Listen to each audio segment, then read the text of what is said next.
let's bring them in right now.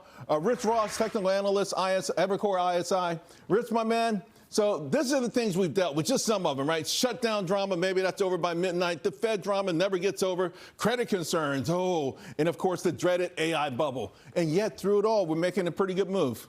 Yeah, here we are. We're climbing that proverbial wall of worry. And as you alluded to, the fundamental backdrop remains strong for all of this talk about bubbles and such. But that's just talk. Technical things happen for fundamental reasons. And I think that the body of evidence through the lens of the markets themselves are still quite bullish into year end and, quite frankly, into the new year, Charles. It's so amazing, right? The term wall of worry has been out there for a long time. It really does matter.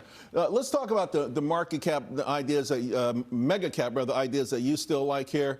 NVIDIA's pulled back, has played around with the 50-day moving average. Netflix has come down a lot. I hadn't really paid this much attention to it, including a gap here, but you like Netflix here. I do, and we'll start with Netflix because I think there's a really great opportunity here tactically and structurally. By that, I mean a great entry point to capture a really strong long-term theme. What you see in the short term is, yes, Charles, the stock peaked back in July, and you've had 25-30% pullback back to support at the 200-day. But if you zoomed out and looked longer term, you'd see for the better part of the last 3 years, the entire bull market off the low, this is where you've been paid to buy the stock. Not just where, Charles, but when. Where on the 200-day, the 50-week, but when.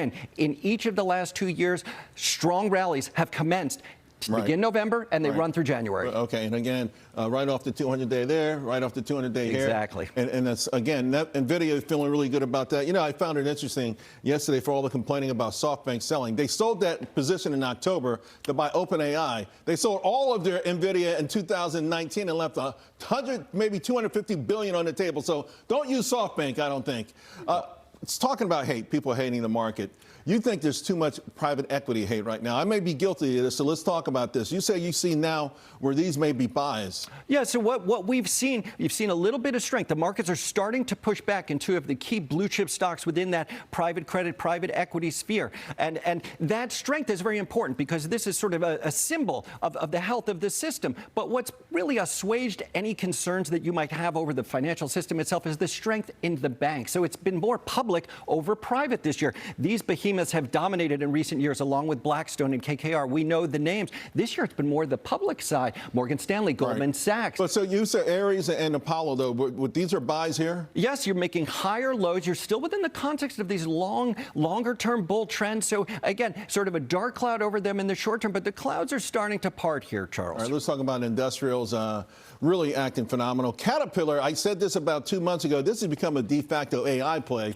Huge gap up here, another gap earlier in the year. Just absolutely beautiful chart. And you still think it's worth, if someone wasn't in it now, they could probably still buy it. They still can. And now, look, yes, it's sort of morphed into an AI play, but there's nothing wrong with that. And keep in mind, this is a top-down macro backdrop against which Caterpillar has thrived for years, for decades. And what is that backdrop? It is a weaker dollar. It is easier Fed policy. It is lower interest rates. All of those things give rise to a stronger emerging market tape. And that's what feeds into Caterpillar, not to mention when you have gold, $4,200, $4,300 an ounce. Caterpillar, those machines got to dig that gold out of the ground somehow. Cummins engine, same kind of deal, same kind of gap here. Very similar dynamic. And I would make one more point about the industrials, because we've highlighted two of the really strong ones at new all-time highs, along with the Parker Hannifins of the world. What you'd like to see is this whiff of cyclicality is picking back up into the transport. You've seen recent strength in Federal Express, UPS on the trucking side with JB Hunt and CHRW. So again, that gives you more confidence that the economy going into next year with stimulus, both monetary and fiscal, interest rate cuts, there's a nice backdrop. Got subscribers in Cummins, UAL, and we just took profits on that trucking stock because I couldn't believe how much it moved in one day.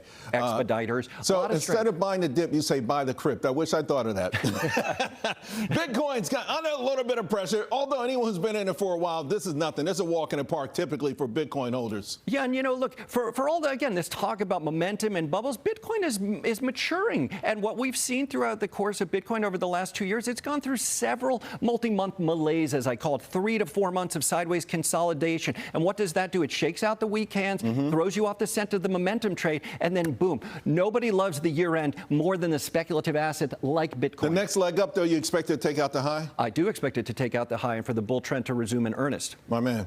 Nice to see you.